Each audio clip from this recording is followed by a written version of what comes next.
मतदारसंघातील व परिसरातील लोकांना हे भाग्य लाभले. आजच्या धकाधकीच्या जीवनात मनुष्याचे मन स्थिर राहिले नाही.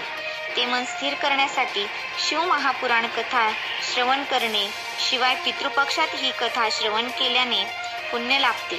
सर्व तीर्थक्षेत्र फिरून जेवढे पुण्य लाभते त्यापेक्षा अधिक पटीने शिव महापुराण कथा. ही कथा खूप मेहनत करून देखील ऐकायला मिळत नाही.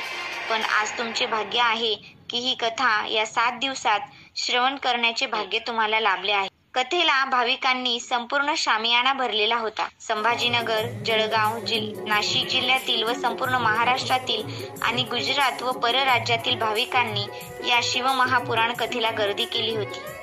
भक्तिमय वातावरणात परिसर शिवभक्तांनी दुमदुमून गेला होता.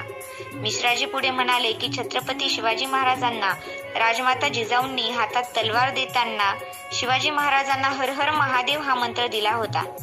या मंत्रानेच वीर छत्रपती शिवाजी महाराजांनी शत्रूचा झेंडा काढून आपला झेंडा फडकावला. ते शिवाच्या दृढ भक्तीनेच शक्य झाले.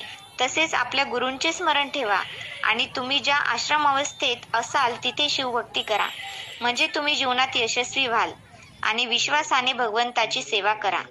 तुम्ही ज्या भावनेने शिव महापुराण कथा श्रवण कराल ती भावना पूर्ण होण्याची ताकद शिवभक्तीत आहे. प्रदीप मिश्राजींच्या रसाळ वाणीतून 3 तास भाविक मंत्रमुग्ध झाले.